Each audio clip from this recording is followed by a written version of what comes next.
Alors, rebonjour, monsieur le témoin. J'aimerais, si vous me permettez 2 petites secondes, pardon. J'aimerais revenir sur le dernier extrait vidéo que nous avons vu, où on voit le porte-parole des FDS. Pardon.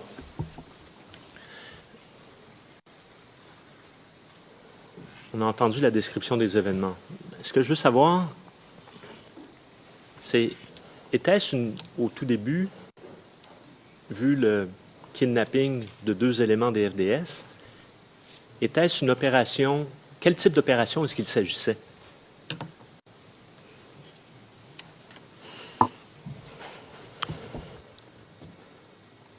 Bien. D'abord, rapidement, je vais essayer de présenter le contexte. Après le bouclage, même avant, il y avait des patrouilles. Plusieurs qu'on qualifiait de grosses patrouilles parce qu'il y avait plusieurs types d'éléments, toujours à la recherche de renseignements à peaufiner, voire à confirmer les renseignements que l'état-major disposait. Donc, après le bouclage qui ne s'est pas bien passé pour nous, il y a eu ensuite cette petite opération du SECOS, qui est une unité de sécurité qui était composée de militaires, de policiers, de gendarmes, très mobiles, donc qui avait la capacité d'aller rechercher au plus près le contact, le renseignement. Et ça ne s'est pas très bien passé. Mais le kidnapping des 2 gendarmes, sans faire d'extrapolation,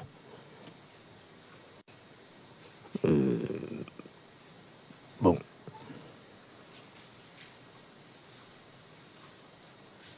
Le détachement du SECOS a réagi. Ça s'est mal passé. Donc, ça a été pris comme une augmentation de la menace. Parallèlement à ce que j'ai dit tout à l'heure, les patrouilles qu'il y avait qui se faisaient accrocher par-ci, par-là. Très bien. Et je veux juste comprendre, les patrouilles que vous faites pour obtenir du renseignement, ont-elles une vocation autre que simplement obtenir du renseignement? Bien évidemment, quand elles se faisaient accrocher, elles ripostaient. Je vais reformuler ma question. Avant même, comme vous utilisez l'expression, se faire accrocher, lorsque les éléments des FDS allaient en zone à Bobo PK-18, quelle était leur mission? Quel était leur objectif? Leur but? C'était de préciser, voire de rechercher le renseignement, quitte à tomber, comme ce fut le détachement du SECOS, sur l'ennemi.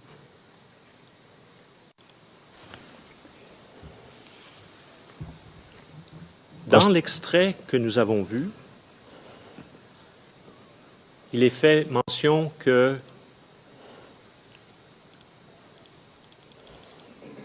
les FDS tenaient une position. Je ne me rappelle plus s'il est fait mention d'un carrefour ou d'un lieu précis, mais je crois que c'est un carrefour.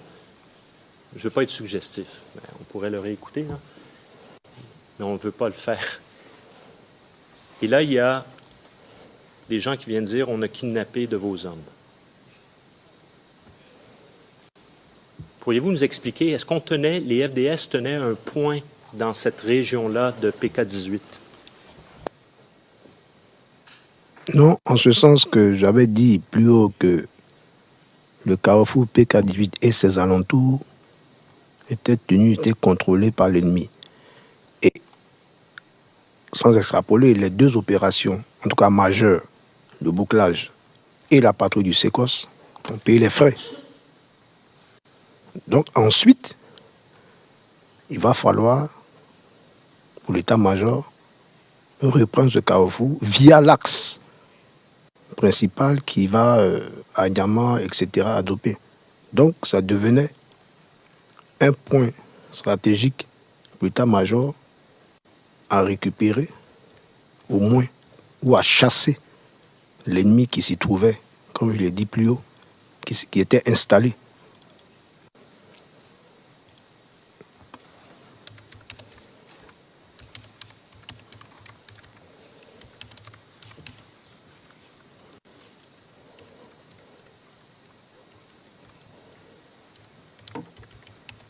Monsieur le témoin, je veux juste revenir sur quelque chose que vous avez dit ce matin avant la pause déjeuner.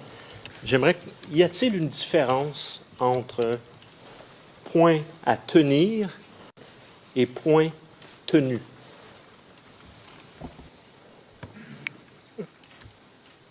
Oui, il peut y avoir une différence. Point à tenir, c'est une action qui va se faire, qui est un objectif à atteindre. Mais un point tenu, c'est soit les amis qui sont là, qui tiennent le point, soit c'est l'ennemi. Mais dans le cas de la partie du SECOS, c'est vrai que ça a été dit dans le message du porte-parole, mais dans la pratique, il ne tenait pas le carrefour. Il ne tenait pas la zone parce qu'il y a le carrefour et ses alentours. Le carrefour en lui-même n'est pas important, mais c'est ses alentours. Très bien. Alors, ce que je proposerais de faire, Monsieur le Président, c'est de référer maintenant à ces points, ces carrefours, avec l'aide d'une carte, et j'utiliserai tout simplement la carte que le témoin a notée lui-même durant son entretien. Alors, c'est la pièce 0082 0016, et c'est l'annexe 4 de la déclaration que le témoin a donnée au bureau du procureur.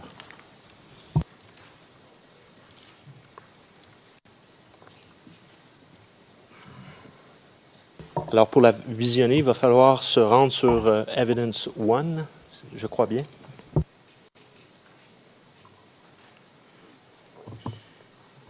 Done by the witness himself. Et le témoin l'a noté lui-même lors de son interrogatoire par les enquêteurs, M. McDonald. Je ne pense pas que ça va être sujet à controverse. Donc, je n'essaye pas de le président Clarté. Et j'en ai une copie papier, peut-être ça va être plus facile. Or we can maybe ask the prosecutor. La greffière d'audience, nous pouvons demander à l'accusation de prendre la main et puis d'afficher cela depuis son ordinateur. En effet, l'ordinateur du greffe a quelques soucis à l'heure actuelle. Non, l'ordinateur du greffe remarche. Monsieur McDonald, j'aimerais quand même donner une copie papier de cette carte au témoin. Si vous me le permettez, Monsieur le Président. Allez-y.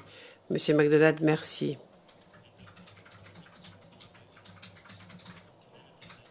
Et le témoin peut annoter, en revanche, la carte qui est sur l'écran pour avoir une copie électronique. Merci. Écoutez, Monsieur le témoin, je vais vous diriger parce qu'il s'agit d'une carte, il s'agit de points qui ne sont pas contestés. C'est une carte, des points connus. Alors, on sait que dans la partie nord-ouest, donc en haut à gauche de la carte, il y a deux carrefours. Il y a la route qui vient donc d'Abobo, l'autoroute, n'est-ce pas, qui vient d'Abobo. Et on arrive à un carrefour que vous avez encerclé lors de l'entretien en rouge. Est-ce que vous savez le nom de ce carrefour? Bon, je dirais carrefour. Non, je n'ai pas le nom précis, mais bon, c'est le carrefour qui est le même alignement que le carrefour de PK18, en partant vers l'est, pour rejoindre, comme vous l'avez dit, l'autoroute. D'accord. Donc, si on suit l'autoroute qui vient d'Abobo, le sud, qui monte vers PK18, il y a un cercle rouge. Si je vous suggère carrefour PK18, est-ce que c'est bien cela? Oui, celui de gauche, c'est le carrefour PK18. Pourriez-vous, s'il vous plaît, sur l'écran, encercler celui que vous comprenez comme étant le carrefour PK18? Je ne parle pas de la route qui vient de la Maca, là.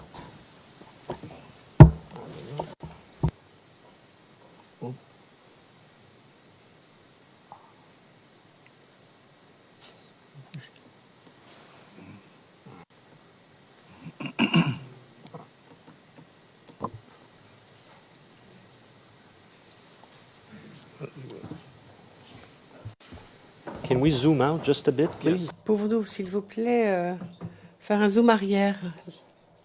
Le président, mais qui a fait le zoom avant? Ah, c'est le témoin qui a fait le zoom avant.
Je peux? Oui, s'il vous plaît. J'aimerais que vous encercliez. On voit deux points, un rouge, un bleu. J'aimerais savoir lequel est le carrefour PK18 et lequel est le carrefour Endotré selon vous. Le carrefour PK18, c'est celui-là.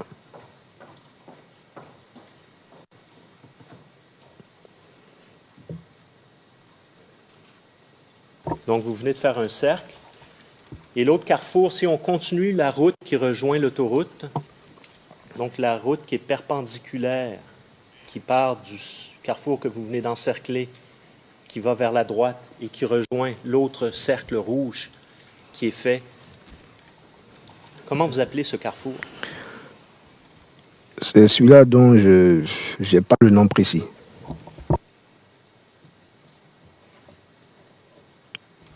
Très bien. Alors, juste pour être certain, à l'un ou l'autre de ces ronds-points qu'on voit, soit celui de gauche que vous avez encerclé ou celui de droite, en date du 22 mars, la position était-elle tenue par des membres des FDS?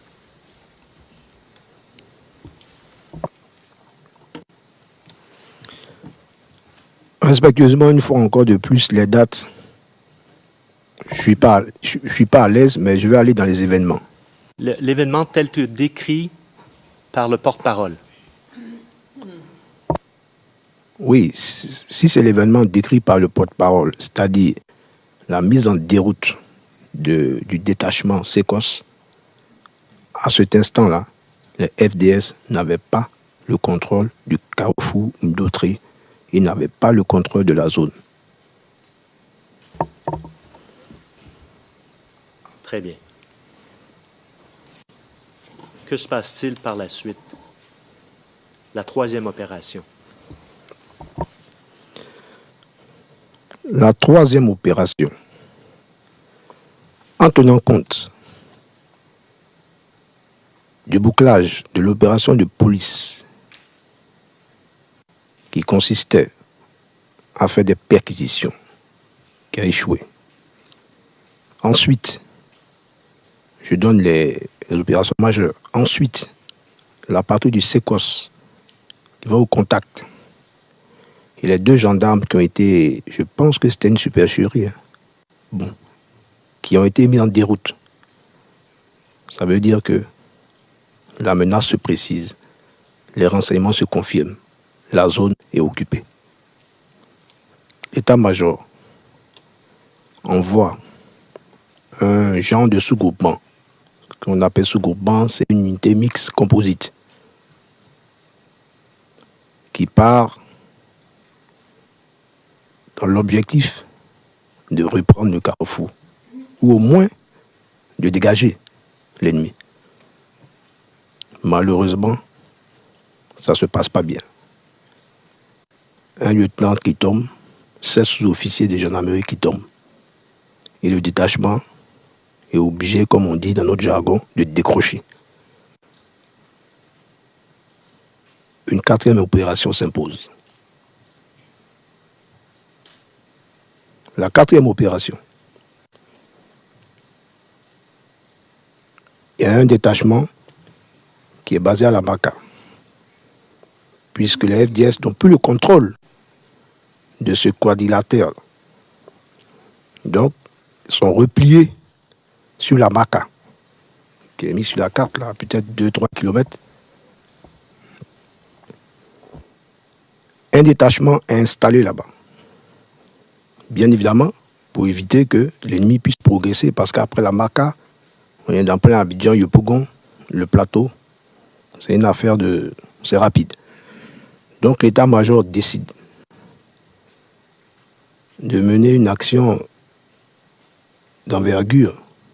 Envergure, qu'est-ce que je veux dire par là? En tenant compte des RUTEX, c'est-à-dire des retours d'expérience. Comment les 3 opérations précédentes majeures ont échoué.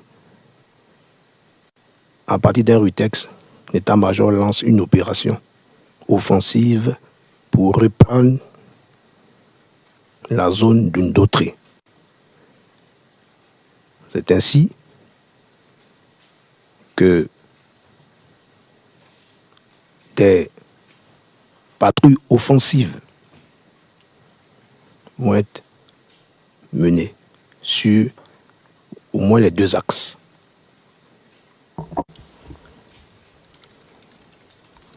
Avez-vous participé à cette mission? Vers 18h, l'opération est en train d'être réfléchie. Donc, la préparation matérielle, la désignation des différentes patrouilles offensives, les différents chefs qui sont à la tête de ces patrouilles. Dans ce cadre-là, je reçois les ordres, je suis désigné pour conduire la patrouille offensive qui se trouvait sur l'axe Maka-Ndotri. Donc je me déporte à la Maka dans la soirée. Mes ordres, c'est de prendre en compte le détachement qui est sur place. Je relève un capitaine et le lendemain, dans l'après-midi, l'opération a été déclenchée. Donc c'est une opération avec plusieurs détachements combinés en vue de chasser l'ennemi qui occupait le quadrilatère Carrefour Ndotri, le carrefour plus à l'est, et puis la profondeur, c'est au minimum 1 kilomètre, selon les renseignements, occupés par l'ennemi. Et bien évidemment, comme sur la carte, je disais tout à l'heure que le carrefour est une chose, mais ce sont les alentours. Le côté gauche, ouest du carrefour était aussi occupé. Parce que lors du bouclage, c'est ici que les engins blindés de la police ont été accrochés. Et au sud du carrefour, d'autres toujours, c'est à ce niveau que le détachement qui a réalisé la 3e opération a été pris à partie. Où c'est le groupe qui était en arrière qui est tombé, comme on dit, dans l'embuscade. Et ceux qui étaient bien évidemment en tête étaient au contact. Je m'excuse de vous interrompre, je fais le signe de la main. Juste, on le voit sur la carte, mais on voit bien qu'il y a un petit carré avec les mots MACA en bas à gauche sur le plan. On voit également les zones occupées, c'est des cercles avec des rayures. Can we zoom out a bit? Otherwise we do. Pouvons-nous plutôt réduire, sinon on ne voit pas la boîte, mais pas tout de suite. Encore un peu, encore un peu. C'est parfait, Monsieur McDonald dit c'est parfait. Donc, l'axe MACA vers le nord, cette route, ça va vers quel endroit? Ça part direction Agnaman, à Dopé, et c'est un axe qui monte sur les agglomérations de l'Est.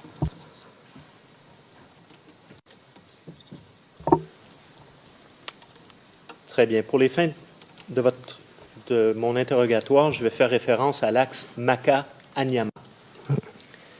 Donc, sur cet axe, vous avez participé, je dirais même plus, commandé une opération. Nous allons revenir brièvement des détails, mais j'aimerais savoir, à ce moment-là, quand vous dites, ça veut dire quoi ça, une opération offensive? Il faut dire que de façon générale,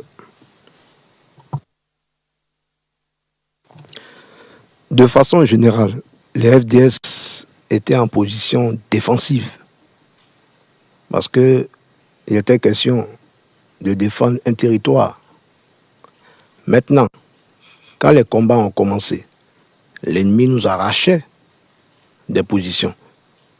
L'ennemi occupait des sites. Mais nous, l'esprit, c'est la défense.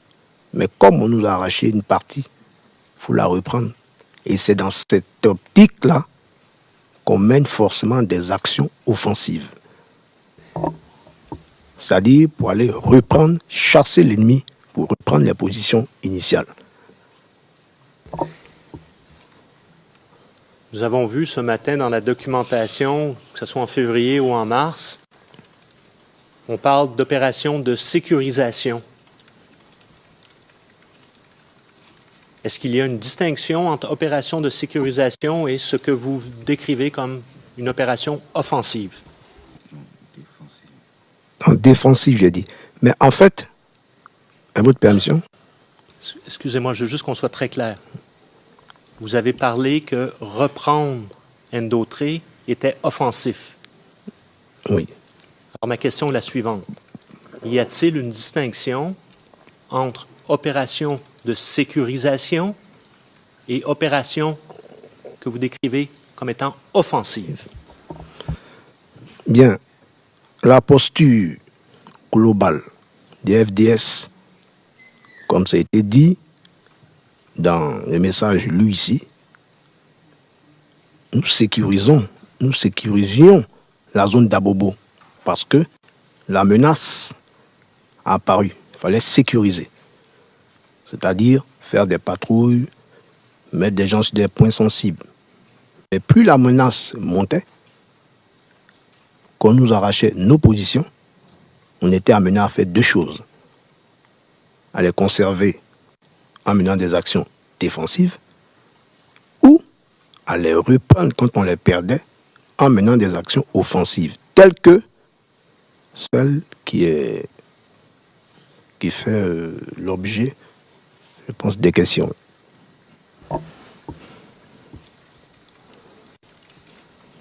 Très bien. Selon vous, en tant que militaire, y a-t-il une distinction au niveau des règles d'engagement de l'armée lorsqu'on est en matière de sécurisation, donc opération de sécurisation, et une opération que vous décrivez comme étant offensive? Oui, et dans les ordres d'opération que nous avons eu à voir, je crois le fragot, un des fragos précise l'ouverture du feu sur ordre. Ça veut dire que l'esprit, c'était bien évidemment la sécurisation. Mais dès qu'on a passé le cap, ce dont je viens de parler tout de suite, on mène une opération offensive. C'est pour aller reprendre. Donc là, les règles d'engagement sont différentes.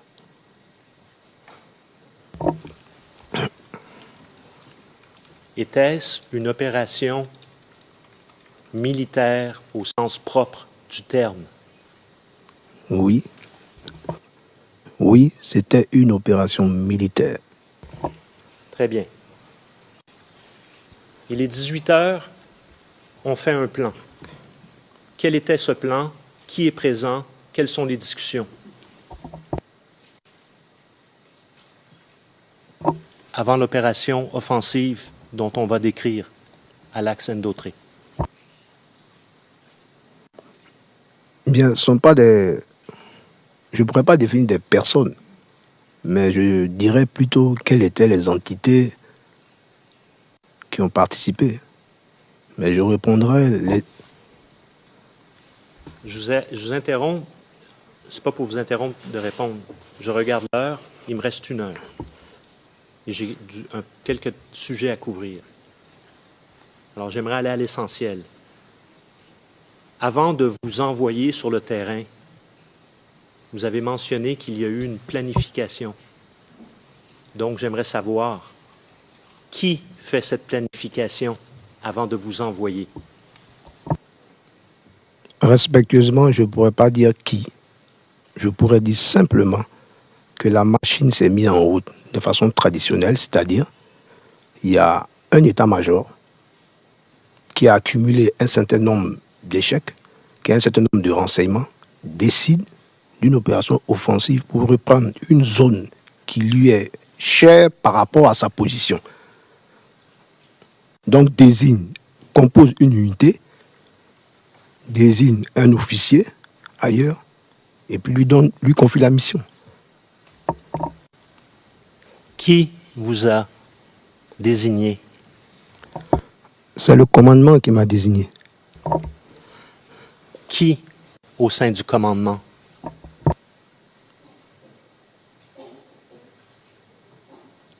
Il y a bien une personne qui vous a informé. Qui est cette personne? C'est le commandement.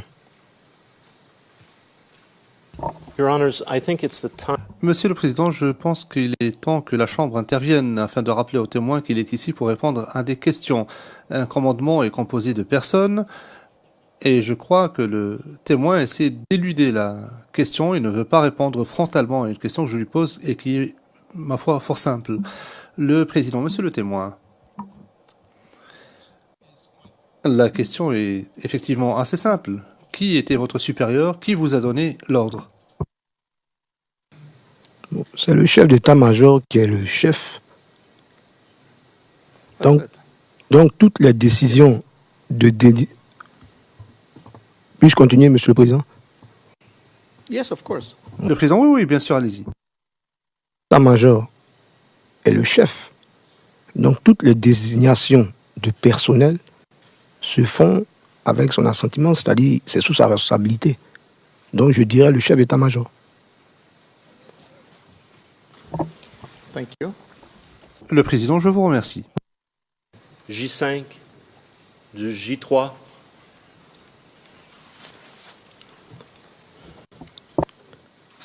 Excusez-moi, je n'ai pas bien compris la question.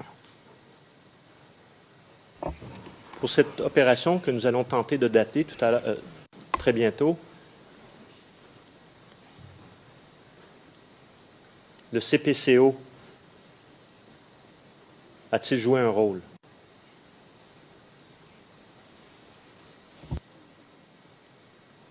Bon, je pense que Abidjan était divisé en 5 zones. Donc, comme je l'ai dit, le général Deto était le directeur circonstanciel des opérations. Mais le CPCO, je dis, a toujours joué son rôle. Je n'arrive pas à décrypter, enfin précisément à dire qui a fait ça, qui a fait ceci. Ce qui est sûr, c'est une opération clairement organisée à l'état-major.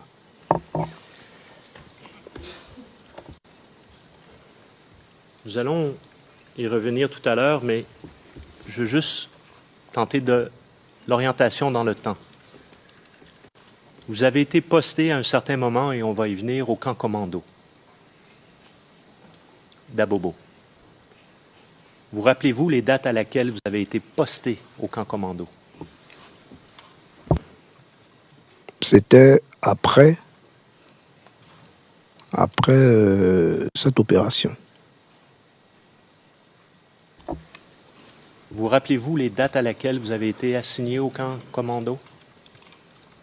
Bon, j'avoue que, respectueusement, les dates, franchement, pour ne pas dire faux, parce que je suis plus à l'aise en présentant les événements de façon chronologique, mais vraiment donner des dates précises, je risquerais de passer à côté de la plaque. Si je vous suggérais que du 28 février au 4 mars 2011, vous avez été assigné au camp commando, est-ce que ça vous rafraîchit la mémoire? Oui, ça me rafraîchit la mémoire.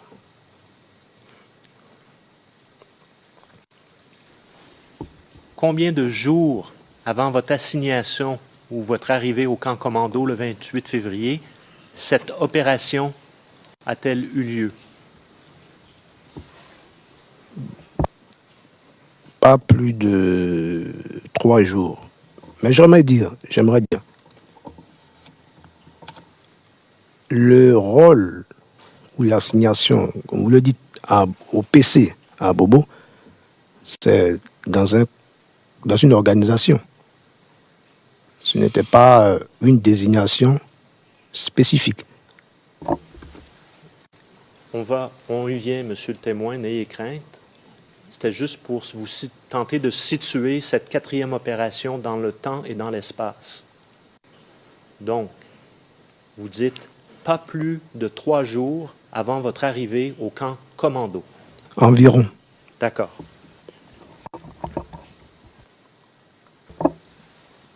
Quels sont les moyens organiques pour en finir avec l'opération de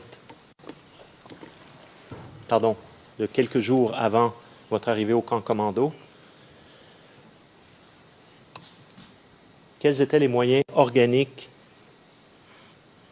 que vous aviez à votre disposition pour cette opération offensive? Pour cette opération offensive, donc comme je l'ai dit, j'ai trouvé un détachement sur place qui était mixte. Il y avait une section du 1er BCP, il y avait une section du génie, une section du 1er bataillon d'infanterie, il y avait un engin blindé du GEB, une unité de la gendarmerie. Il y avait aussi un détachement de la police. Et il y avait aussi un groupe, on dirait, du BASA, du bataillon d'artillerie sol-air.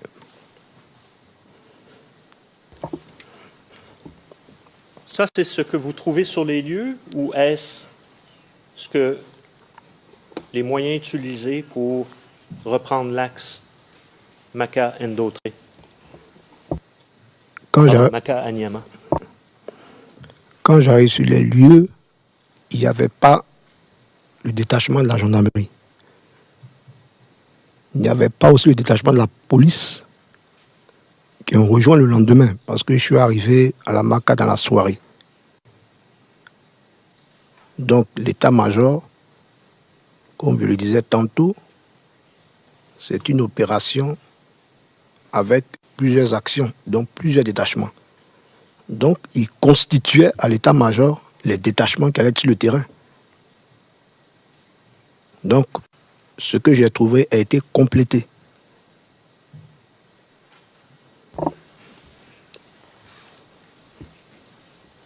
Pourquoi la police et la gendarmerie à ce moment-là, s'il s'agit d'une opération dite offensive? Que viennent-ils faire dans cette opération? Nous devons quitter la Maka pour aller mener l'action. Donc nos arrières, la Maka, la prison, qui reste toujours un point assez sensible pour diverses raisons. Donc les policiers ont eu pour mission dans cette action de sécuriser nos arrières, voire la Maka. Ils ne sont pas allés au contact.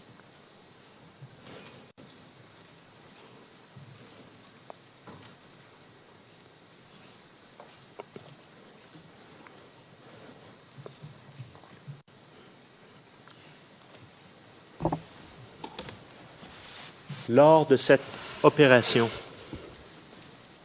quel armement aviez-vous à votre disposition? C'est-à-dire, deux choses. Les forces qui se sont déplacées, donc, pas celles qui sont restées derrière, mais les forces, les unités qui se sont déplacées, et quel était l'armement à leur disposition? Bien, je tiens à préciser que sur les deux axes principaux, il y avait deux unités constituées. Et je ne connaissais pas la composition de l'unité voisine qui était sur l'axe et si éventuellement aussi il y avait d'autres unités. Je disais que c'était une opération de grande envergure. En ce qui me concerne sur mon axe, j'avais la section du 1er BCP, du 1er bataillon, un groupe du BASA et le GEB, c'est une unité qui a les engins semi-blindés de la gendarmerie.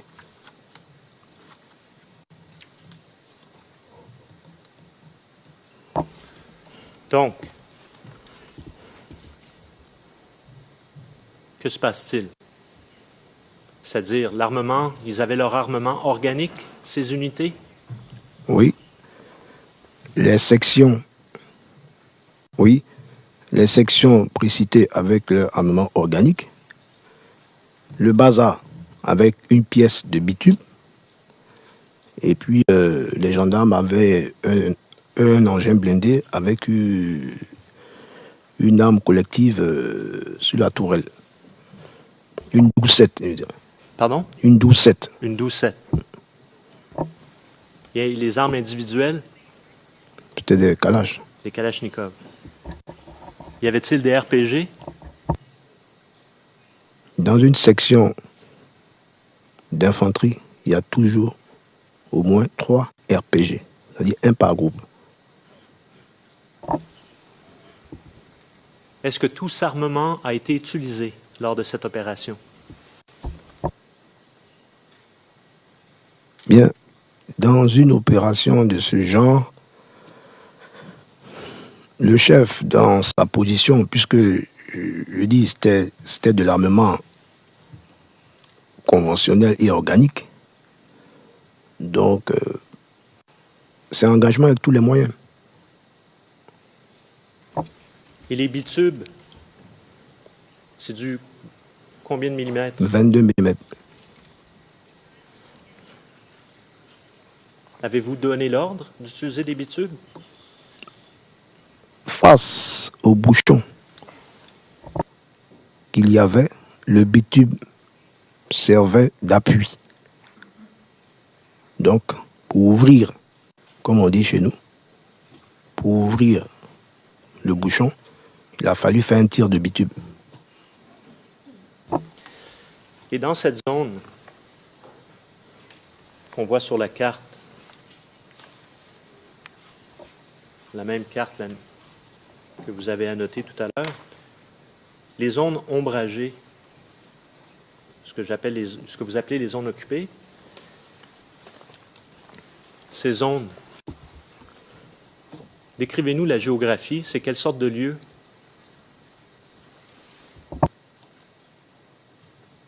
C'est un quartier sur la droite. Donc, on est en ville, Oui, en zone habitée. nous sommes en ville.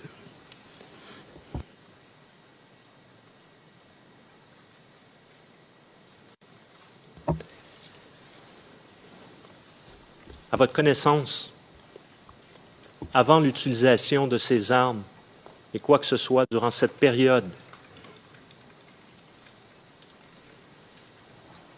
avait-on déclaré à Bobo, PK-18, cette Carrefour Indautré, zone de guerre?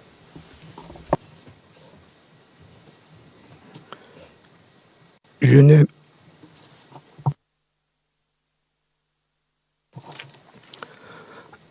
n'ai pas eu d'informations concernant de façon formelle que Abobo est une zone de guerre.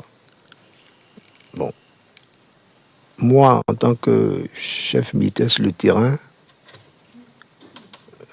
c'est une zone de combat avec tout le passé récent qu'il y a eu. Donc, c'est ce qui était dans notre esprit, une zone de combat. Et avec les renseignements, c'est sur ça qu'on s'appuie pour évoluer.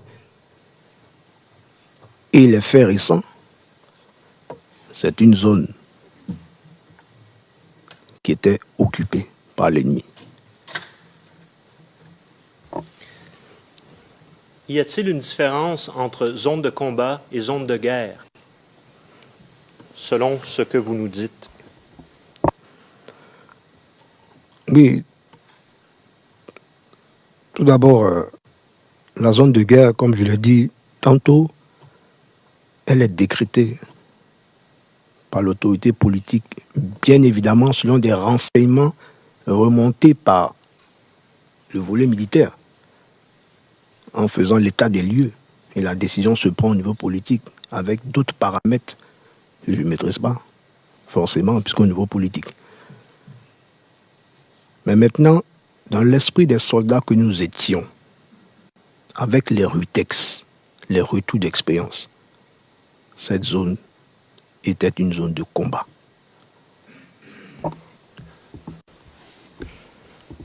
Alors, je crois qu'il est important pour la Chambre de bien comprendre, Monsieur le témoin. Est-ce qu'une zone de combat, pour vous, signifie une zone de guerre sans la déclaration de zone de guerre?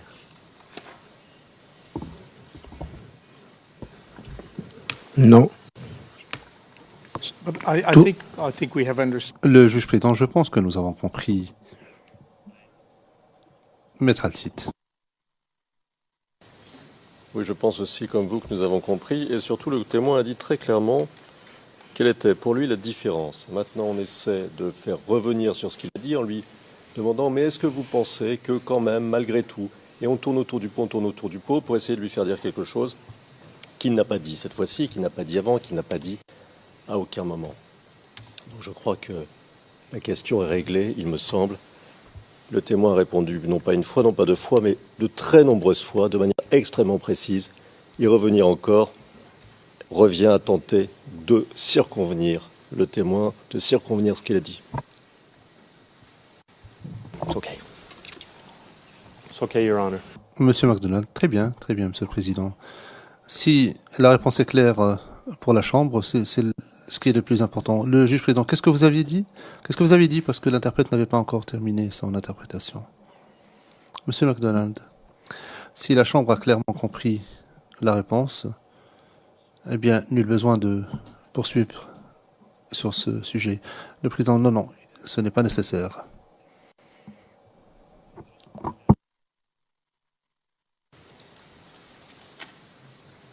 Y a-t-il, parce que c'est une zone de combat,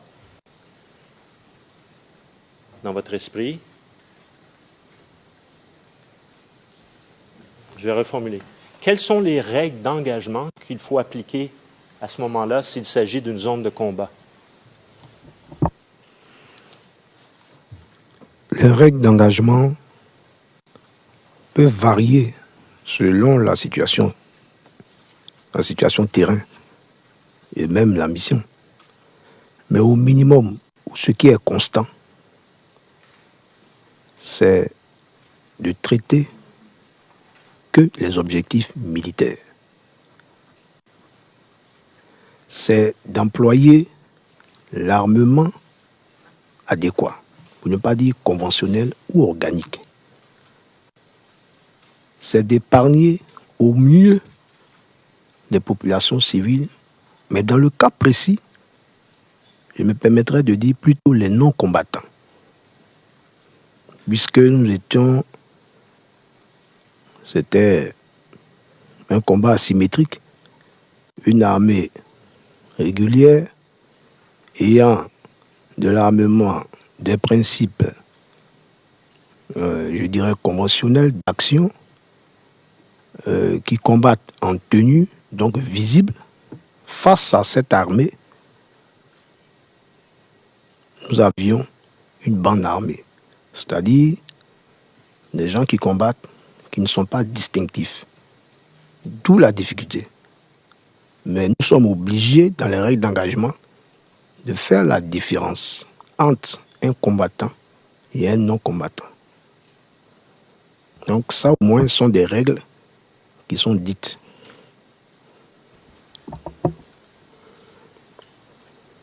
Très bien.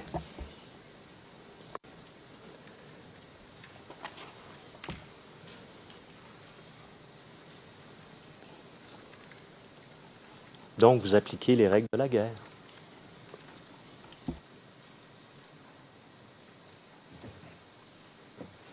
Car ce que vous décrivez, c'est les règles d'engagement en matière de guerre.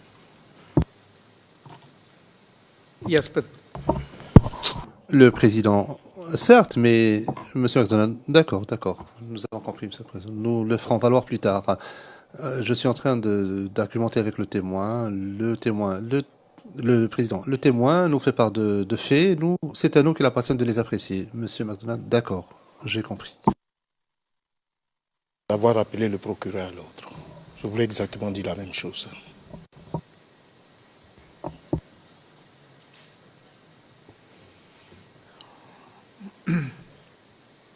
yes. Please go ahead. Très bien. Le président, poursuivez. Civil. Lors de cette opération, c'est-à-dire de non-combattants.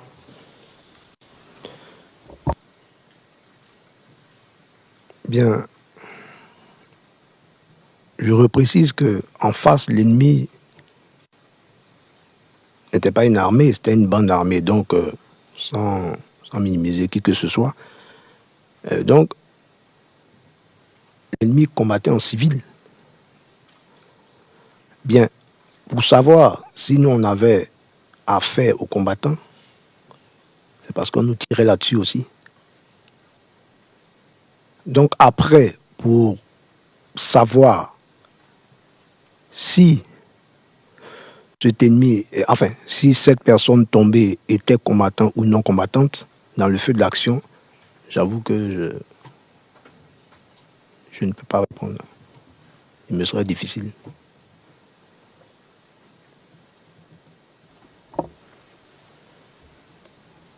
Très bien.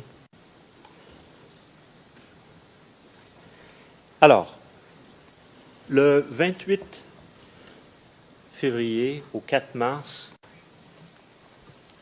vous êtes au camp commando. Expliquez-nous les circonstances de votre arrivée au camp commando et voilà. Bien. Les 5 zones ou 6 zones définies par l'état-major, dans son organisation, il a été érigé des PC, des postes de commandement. Donc des officiers devaient animer ces postes de commandement, notamment celui d'Abobo.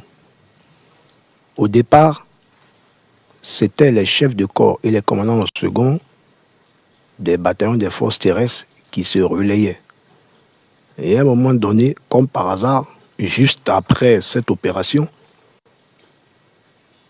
le chef d'état-major et le chef CO, l'état-major, a décidé que les officiers travaillant au CPCO vont assurer cette mission. Et c'est ainsi qu'il y a un ordre de passage, et j'ai été le premier dans l'ordre de passage. Et j'ai relevé le lieutenant-colonel Doumbia Lassina, qui est aujourd'hui général 2 étoiles, commandant les forces spéciales et chef d'état-major adjoint. Il était chef de corps du 1er bataillon.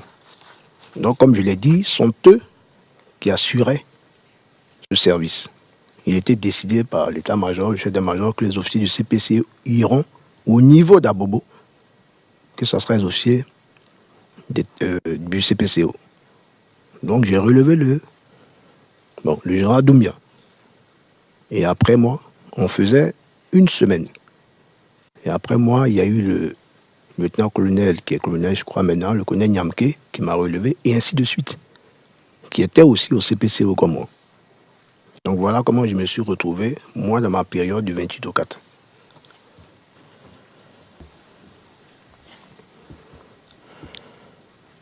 Selon vous, était-ce normal d'assigner des membres du CPCO pour diriger des opérations sur le terrain? Monsieur Clavez. No. What's your opinion? No. Le président, non. Non. Une opinion. Il ne s'agit pas d'un fait. C'est une opinion que vous sollicitez. Vous lui demandez d'exprimer son opinion. Et vous le dites d'ailleurs dans votre question, vous dites à votre avis. C'est ainsi que, Monsieur MacDonald, c'est peut-être ainsi que ça a été traduit, mais moi je ne l'ai pas dit cela. Le président, oui, c'est ce que j'ai entendu en traduction. Monsieur MacDonald, je reformule alors. Monsieur le Président, je voudrais juste vous rassurer que ce que vous avez entendu est ce que nous avons entendu en français.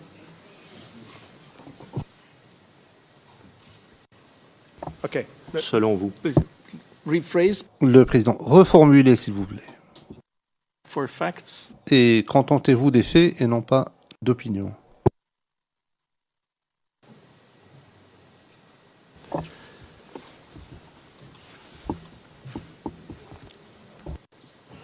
In any case, opinion, not opinion. Le président, en tout état de cause, c'est un fait. Il a été nommé. C'est à nous de tirer les conclusions qui s'imposent. Monsieur MacDonald, est-ce que je peux lui demander comment il a ressenti cela? Est-ce que c'était normal? Était-ce normal? D'assigner un officier du CPCO pour mener des opérations sur le terrain? Normal, c'est-à-dire. Bien, normal, ça veut dire quoi en fait? Excusez-moi. Did it happen? Le président, est-ce que ça s'est déjà produit avant cela? Bien, ce qu'il faut savoir, c'est la qualité du personnel qu'on a sous la main. S'agissant de nous, officiers du CPCO, nous étions tous diplômés d'état-major. Donc, on avait les outils nécessaires pour travailler en état-major, mais aussi pour aller sur le terrain. Maintenant, je suis d'accord que dans le principe de fonctionnement, il y a des officiers pour aller commander sur le terrain, il y a des officiers pour cogiter, comme on dit, en terre à terre, en état-major. Maintenant, là, c'est la décision du chef. Je pense que seul le chef d'état-major peut répondre valablement à cette question. Pourquoi il décide en cours d'action de dire, mes officiers du CPCO, allez sur le terrain. Mais sinon, en termes de valeur, de savoir-faire, on était capable. La preuve en est, moi, ma fonction avant d'être au CPCO, j'étais chef de corps. C'est ce que je peux répondre. Très bien. Je vais continuer, mais je vous poserai la question. Est-ce que vous vous rappelez ce que vous avez dit dans votre déclaration antérieure au bureau du procureur à ce sujet? Oui, je me rappelle et avec votre permission, je peux le rappeler. S'il vous plaît, oui. Oui, j'ai dit aux enquêteurs que je ne devais pas me retrouver là en tant qu'officier d'état-major CPCO parce que les hommes qui étaient sur le terrain avaient le chef de corps et le commandant en second. Et ce sont eux, au départ, qui assuraient cette fonction. Donc, on ne devrait pas y être. Mais j'ai précisé qu'en termes de capacité, maintenant, c'est au chef qu'il faut demander pourquoi il a pris cette décision. Et savez-vous pourquoi le chef a pris cette décision? Ah là, je ne le sais pas. Vous n'avez aucune idée? Aucune idée. Très bien. J'aimerais qu'on discute des événements du 3 mars. La marche des femmes à Bobo.